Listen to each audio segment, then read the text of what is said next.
Yeah. If I can get to that, that's really good pace. You ready? Yeah.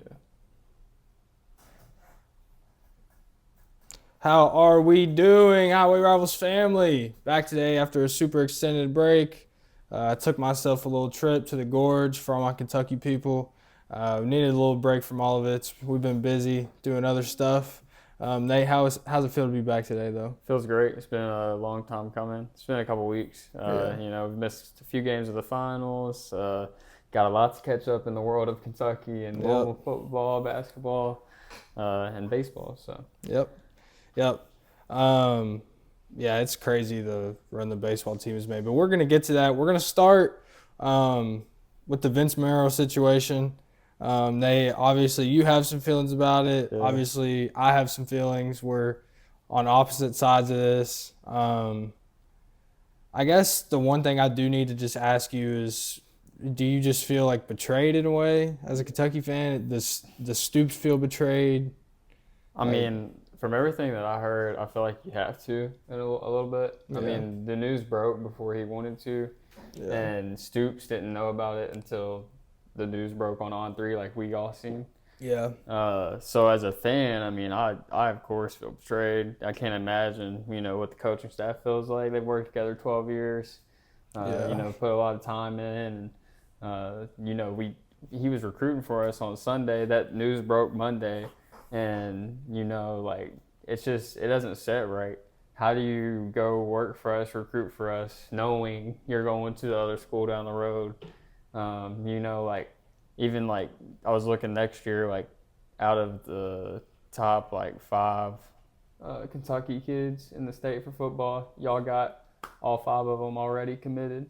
So it's just yeah, it's really an uneasy feeling. I mean, you can leave, that's fine. You want to go somewhere, go anywhere else. But Louisville, you can't go to Louisville. You cannot go from Kentucky to Louisville. Well, I thought the most interesting thing that we heard him say was, BBN will always be my family. I loved it. I loved my time in Lexington, but I want to go compete for a national championship. Yeah. And, as a Louisville fan, I can feel however I want to feel about it. The reality is he did upgrade when it comes to the past 3 years. I know in your mind and in a lot of Kentucky's fans' mind, you guys place a lot of that opinion on what we are by if you all beat us or not. Regardless, since we've had Jeff Brom, we've averaged 9 wins a season, bowl every year, a lot of top 25 wins. Went into Death Valley and beat Clemson, which was a huge win. I mean, SportsCenter wouldn't shut up about that. Mm-hmm. And you have a tough game against them again this year, too. And, we're going to be on TV. You guys, when you get on TV, it's different. You're always the underdog. That's not always the case with us. I mean, the ESPN game, Miami-Louisville last year, 52-45. That was, you know what I mean? That's prime time. You guys, you're I know the SEC's harder, but you don't perform in a way against a lot of the best teams. I want to argue with you, but I can't really. I mean, we haven't won a SEC home game. We were competitive against Georgia. You beat Ole Miss. I'm not trying to discredit that, but I mean, yeah. You know what I mean? I mean, it's just not enough. You can't lose to Vandy at home. Yeah. Last year. They were better though. They were better, but it's just And you guys have talent. It's not like you guys don't have talent. But when you think about the likes of Maxwell Harrison, Deion Walker, these guys that are going to be NFL players that you guys had on your team, Vince Marrow recruited them. Yeah. Yeah, I mean, so, you got all those guys. Vince gets the guys out of Ohio, Kentucky, and Michigan, and Maxwell Harrison, Michigan guy. And, yeah. Well, then, is Mark Stoops going to go do all that recruiting? I mean, I don't know who's going to do that recruiting now. The big issue is, or what I've heard anyways, or seen, is Vince doesn't have the power that he once had, per se. The coordinators were having more say on these recruits, on yes or no they want this guy, where before it was more of, leave it to Vince. Vince is going to make the decision. Well, and I think before you guys were better. In some seasons, it's like if you look at players he's recruited, there was a website that broke it down, and it's like really hit and miss, which is, that's football, that's recruiting. But he did have a lot of our great players. If you look back over the Stoops era and his era with us. Well, and I think a lot of this was a Jeff Braun power move. He probably got paid a little bit more to be at Louisville. It was about the same from what I saw. Okay, well, regardless, just kind of the way it happened, it gave off that vibe. And I also think Jeff Braun wants an in on how to go on a run against y'all. I think Jeff Braun wants to beat y'all as long as he's there. And Jeff Braun said that's the only place he ever wants to be. He wants to win Louisville National Championship. Mm-hmm. So I think, part of winning a national championship is beating you guys. It's not the most necessary thing. Because it's part of the road, though. It is part of the road every year, though. It's never going to go away. So, I don't know. I like the move, though. I'm glad to have a guy who has connections within the state, because the last few years we saw all the good, male kids, Trinity kids. A lot of those kids were just going to UK. We were not getting a lot of them. We were getting like the smaller 3-star kids, and mainly recruiting out of Florida and California past few years. Louisville's locked. Like, y'all, like all the players coming out of Louisville, it's locked to Louisville if they're going in state. I feel like. We already got in. I think his name's Antonio Harris. He's a freshman this year from Mayo. He'll probably get on the field as a DB. He's really good. I'm just excited to see how this works, though. I'm not sure that it's going to win us a game or two. You know what I mean? What if it fails, though? Like, what if it gets worse? What if this year isn't what it's supposed to be? Well, I don't think he's in a situation where he can make us worse. I don't either. But, like, what if he comes there and then you guys win, 7 games instead of 9 or 10 or 11?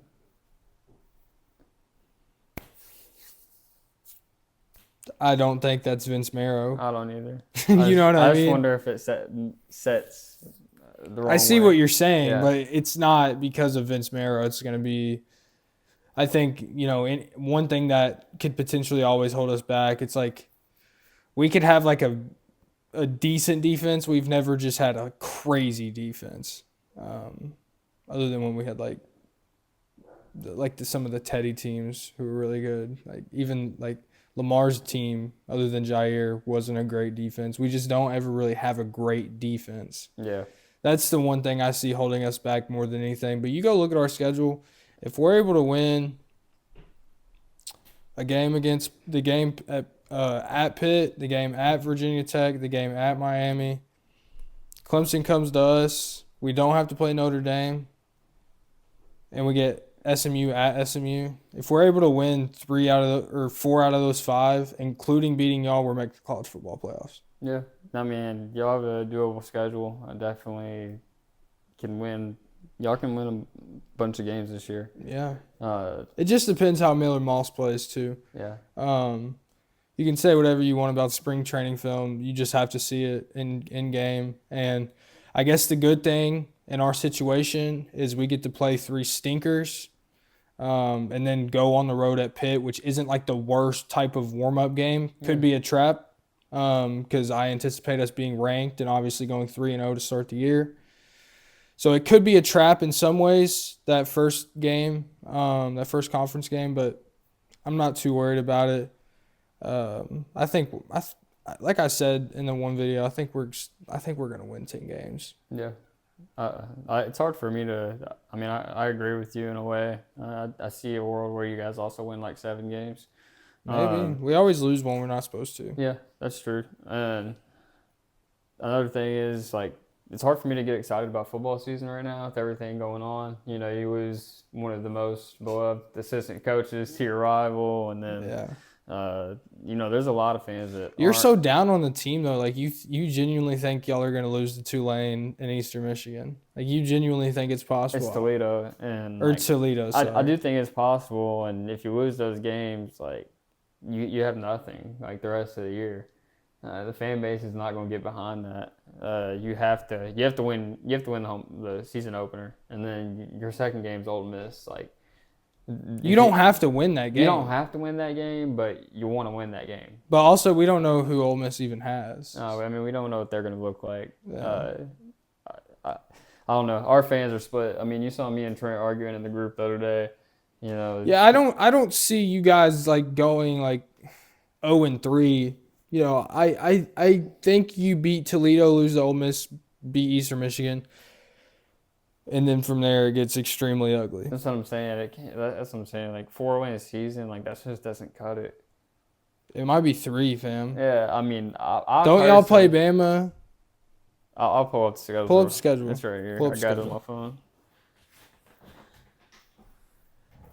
Yeah, so it goes Toledo, Ole Miss, Eastern Michigan, bye. South Carolina, Georgia, Texas, Tennessee, Auburn, Florida, Tennessee Tech, Vandy, and then us. I think it's at us, right? Yeah. The game? Yeah, because we played in Lex last year. I know we've already done this in a video, but I mean, it's just going to be South tough. Carolina's going to beat the shit out of y'all. Georgia's going to beat the shit out of y'all. Texas, Tennessee. Y'all could beat Auburn. Florida's going to beat the shit out of y'all. And Stu says y'all are going to beat Tennessee Tech. Y'all aren't going to beat Vandy with Pop via bag. No. And at Vandy. I feel like that. I don't think y'all are going to beat us. So, I mean, that's 4 wins. I don't know. I mean, there's a world, though, where you're upset. Like, maybe Zach Calzada's better. I don't know. We kind of got to move on from this. We do. But Kentucky football, it'll be fine. You know, that's all it'll be. It'll be fine. To talk about. It'll be fine. I guess moving on to the College World Series. Oh my gosh, it's been so much fun this year. This is, you forget that the College World Series is even happening until it sneaks up on you, and it's like, holy shit, this baseball. It's like, you know what I mean? It's so much fun to watch. Speaking of it, before we get into Louisville, I do want to look up the score of this Murray State game. See what's going on there. Murray State Cinderella, they are amazing. It's crazy. What is it? Their home stadium only holds 800 people. Yeah, it's crazy. Yeah. Murray State lost today, actually. So they'll be in the losers bracket against whoever loses between LSU and Arkansas. That is obviously a terrible draw because LSU and Arkansas arguably should be like on opposite sides of the bracket to equal this out. You know what I mean? Low-key, those teams should be playing in the first game. But nevertheless, we might see Murray State's run come to an end here, but it's been fun for the boys. Fun for the racers. Yeah, definitely a crazy run. I mean, they haven't been here since ever. The first time. Yeah, it's just a cool story. I mean, baseball is like one of those rare sports where you can have smaller schools do something like this. I mean, look at Coastal Carolina. Yeah, they're right here in it. So like out of bracket 1 and bracket 2, like out of these 8 teams left, what do you like to shake out here? Who do you think is going to get to that final game and potentially win it all? I actually think. It's crazy. It's going to sound like insane bias. If we're able to beat Arizona, we get to play Oregon State again. We'll get to play the loser of the Coastal Carolina Oregon State game, and I actually like our chances a lot against either of those teams. Reason being, I know we lost last night on the walk-off. In every single part of this tournament, since the 64-team format, since the start of it, the first game that we've played after a break, it started slow every time. As soon as we get to like the 6th or 7th inning of those games, we start getting hits, we start stealing bases, we start figuring out. You saw it, top of the 9th, we tied it up, back sky hot. I think we're going to get right back. I think we're going to get to the final game. I think we have the most explosive offense on that side of our bracket. Everyone threw their ace in the first game, so they're ineligible unless you get to the championship game. I don't think Oregon State even really thought that they were going to beat us after they tied it up. I think Jake Schweitzer maybe shouldn't have gotten that call out of the bullpen because we've seen him kind of fold under pressure bad since the start of the whole tournament. I do think that we can get get through Coastal Carolina or Oregon State without their ace, though. Easily. Best offense left in the bracket, other than maybe Arkansas. I mean, we had the third most home runs in the nation. The only two teams that were ahead of us are out of the tournament. Yeah, well, I mean, I don't really like a lot of these teams that are left. Arkansas, LSU, UCLA. So on bracket 2, I'm really pulling for Murray State to get out of the losers bracket. Hopefully they can beat whatever SEC team they have to play tomorrow. Whatever juggernaut team. Yeah, whatever juggernaut. And then looking at the other bracket, I'm going to go with the Beavers. Oregon State walked you guys off last night. I'm just going to ride the wave, and I feel like they'll knock off Coastal Carolina, and we'll see what happens. I would love to be able to play Coastal Carolina first and then play Oregon State again. That would be my dream scenario there. I think we're going to beat Arizona, though. I don't know that they really believe in themselves. They're just, Coastal kind of made easy work of them. It was tied somewhat late, but you could kind of just feel like the talent disparity, which is weird because Coastal is a small school. You know what I mean? But they're just dogs. Really? So we'll see what happens. That bottom bracket, though, who do I see winning the championship realistically, though, without being able to say Louisville? Probably Arkansas. They are ridiculous. They are a really good baseball team. Yeah, they're going to have a good team. I do like Oregon State shortstop, 6'5" shortstop. That's insane. Yeah, he's huge. That is insane. But all these teams are good, other than Arizona, I think. I don't really believe in Arizona. I didn't think they should have beaten. I didn't think they were going to beat North Carolina to get in. But who do you think is going to win it? The whole thing? Mm-hmm. I'm going with Oregon State. I feel like they're going to win it. That's tough. They're a good baseball program. They definitely could. They're usually in Omaha damn near every year. Yeah, I'm going to go with them. What was next? What were we talking I like about? the AC. Go back to the slides real quick. Oh, yeah. We got to hit on these NBA finals. We're through 4 games. Sorry, guys. We have not made a single episode since, basically the end of the Eastern Conference Finals, Yeah, I don't think. I don't know if we've talked about game 1 either. Yeah. So we'll recap each of the games that we've seen. Game 1, Thunder were up 10 basically the whole game. Pacers did what they've been doing the whole time. Tyrese Halliburton hits another buzzer beater. Yep. Nate, what was your reaction to his buzzer beater, even though we're a week and a half removed? I mean, it wasn't shocking. No. After this playoff run and what I've seen. It doesn't even surprise you anymore. No, I mean, just up the court, right side, gets to the midi. Yeah. It was a tough shot, too, because he had the double clutch to get from the way of the defender. Yeah, it was a clutch shot, and, I mean, that's a hard game to win on the road. I feel like that's the game that saved them in this series. Yeah. And I feel like that's ultimately going to help them late in the series. Yeah, Halliburton's amazing. However, we did see the Thunder kind of mosey their way through game 2.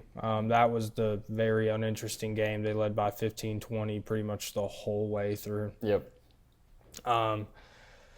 Not much of a reaction on my side of that. The Thunder are going to do that to a team at least once or twice a series. I agree. So, moving to game 3. This game was fun. Until then. Right until the end when the Pacers kind of blew away with it. It was back and forth as shit. First half, it was 62-60, right? TJ McConnell played out of his ass, stealing inbound passes, 5 steals. Benedict Mathurin, 27 points. What was your reaction to Benedict, just hooping out of his mind? Yeah, it's just Pacers, bro. I mean, they just have random role players that want to have a night here and there. I mean, he's a lottery pick. Yeah, I know. Yeah, he's not super random. He was great in college, but I mean, he's been a role player in the NBA. And just he's popped off. Miles Turner's popped off. Siakam's not a role player, but he's been hooping. And, you just have all these guys on the Pacers that have a night, and TJ McConnell had a night. TJ McConnell's nasty. I don't know how he does what he does at his size, but it's so impressive. He's a dog. Yeah, it's just crazy. But last night, Obviously, we all saw the Thunder pull away at the end. This was the SGA. opposite of what most people thought these games would go like. The Pacers controlled the bulk of this game completely. Tyrese was aggressive early. He wasn't scoring a shit ton, but he was making the right pass and leading to buckets. They were just playing really good. Pascal Siakam had a big half. They cooled down a lot in the second half. Obi Toppin with another good game. I mean, he's been hooping out of his mind. I think, though, one person that has been really underwhelming in this series is Andrew Nembhard. Other than that shot against Shea in Game 1, he hadn't done anything except play defense. His defense has been really good. I do want to see him score the ball a little bit more. That's like, I feel like he's more talented than 10, 2, and 2. Yeah, especially playing 36 minutes a game. You know what I mean? Yeah. I feel like he's more talented than that. I feel like when you get a guy like him going, it's really easy for the Pacers to be able to front run and play fast, and it opens up space for Tyrese. If Benedict's on the floor with him, it opens up space for him. Benedict, you don't put him in the game to pass the ball. Right. You put him in the game, go fucking score. Yeah. So I think one thing that we do see with the Pacers, and I don't know if this is a Rick Carlisle thing or if it's just stylistically what they do, they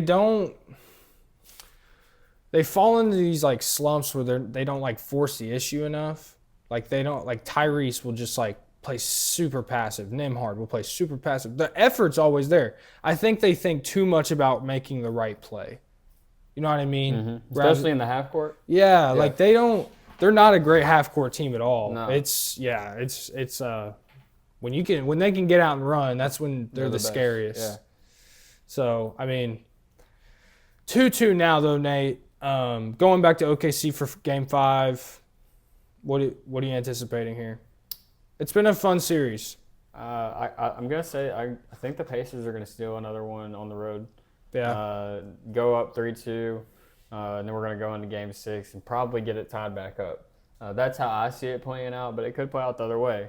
I mean, going back on Game 4 to SGA, the last 8 minutes, very impressive. He had like 14 points. He played really bad in the first half. Yeah, but he finished that game like he was the MVP. Yeah. So that was interesting, and it'd be interesting to see how he performs in Game 5 and 6. If you had to pick a Finals MVP right now, who would you pick and why? Well, because of how this series has gone, it's definitely not going to be a losing team Finals MVP. No. So, because I think the Pacers are going to win, I'm probably going to go Tyrese. Pascal hasn't – I think the reason Pascal got Eastern Conference Finals MVP is because he had that 40-point game in the middle of that series. Yeah. He hadn't done that. And Tyrese had like a 25 last game. We'll see. Game 5's Monday, though. I'm going to pick the Thunder to win Game 5. Pacers to win Game 6 and 7. I think the Pacers take back-to-back games. I think the Pacers – I think it hurt to lose last night, right? Game 5's OKC, right? And Yeah. then Game 6 back in Indiana. That's what I'm saying. So, like, they go back home up 3-2. It's like they either win at home or go back to OKC. I think the Thunder are going to win tomorrow because I think the Pacers – or not tomorrow, Monday, because I think the Pacers are going – I have a sense of it, I feel like. Like, I just feel like the Thunder are going to win. I do think the Pacers are going to win 2 in a row at the end of the series, though. Okay.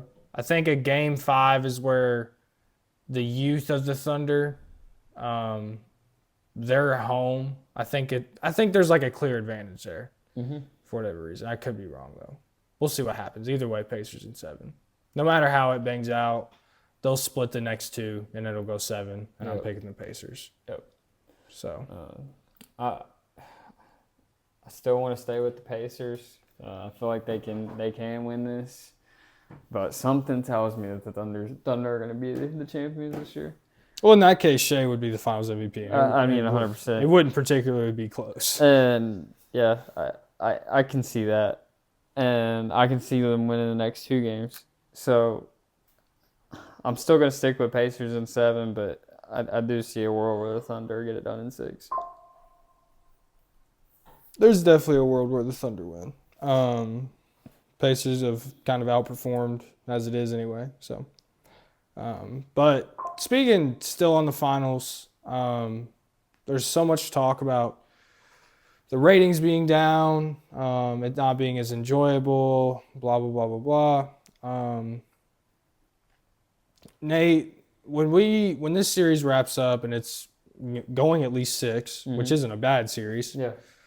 How are you going to feel walking away from this? Do you feel like this was good for the NBA? Do you feel like it was mediocre? Do you feel like it was bad? I feel like it was great for the NBA. You have 2 teams that haven't been to the finals in a long time. Neither of them have won a championship. Yeah, neither have ever won an NBA championship. 2 smaller market teams outside of it's not an LA Boston type of finals, and I love that personally. I think it's great for those markets. I think it draws more attention to the NBA, the whole league. It also gives these teams that maybe haven't been so great hope, because the Pacers, were not a finals team we were talking about at the beginning of this year, and all it takes is maybe a team to come around one player, and maybe some of the teams around the league that have some guys, young guys that are good, can look at that and be like, that's all we need.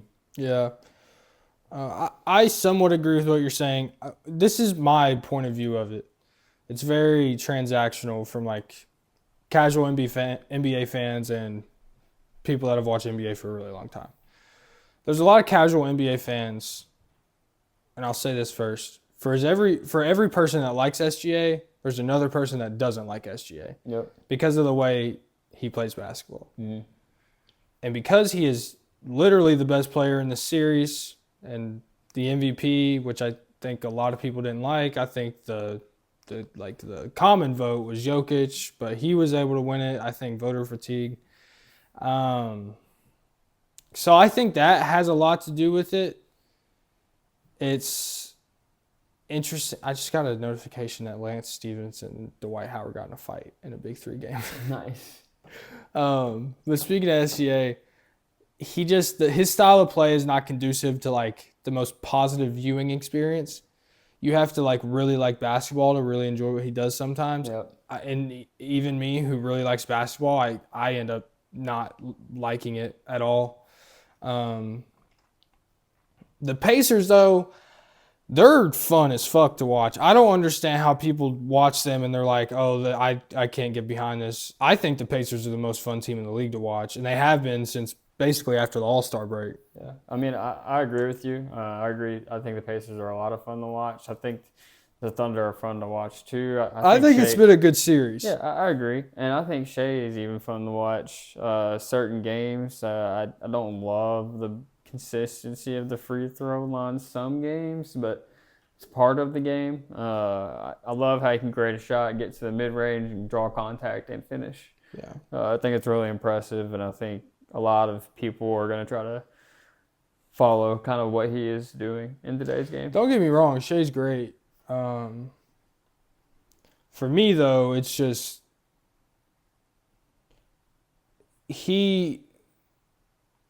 it's just the fouls. It's the fouls. Mm-hmm. It's a skill. Like we discussed that on another video. Like it is ultimately a skill that he's able to pull all those things off and be able to trick the ref's eyes into calling those fouls for him. But people don't like it. Yep. And I don't necessarily blame them. But Nate, you got anything else before we get out of here?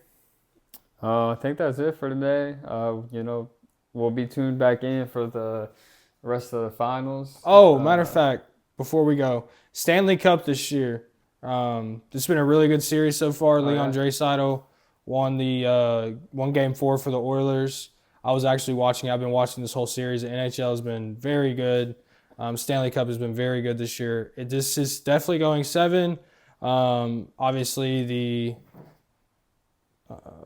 I'm pretty sure they're called the Panthers. Florida Panthers? Florida Panthers. Yeah, that's it.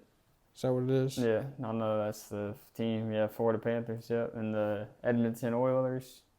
I'm going with the Oilers. I don't No, like, I loved it. I've bet on the Oilers every game. yeah, I'm not going with no Florida team. Yeah, I don't blame you. It's been fun though. Watch those games if you can.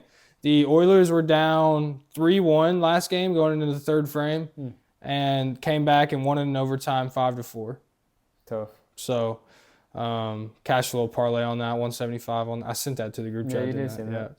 Yeah. But yeah, Stanley Cup's been fun. If you haven't had a chance to watch it, you should. But I ain't got nothing else for y'all. We are going to be back soon. We don't have any big breaks like that anticipated. We'll see what happens game 5 of the finals. But for now, we love you guys. We appreciate you guys. Stay tuned in. We got more content coming. Tap back in. Thank Peace. you.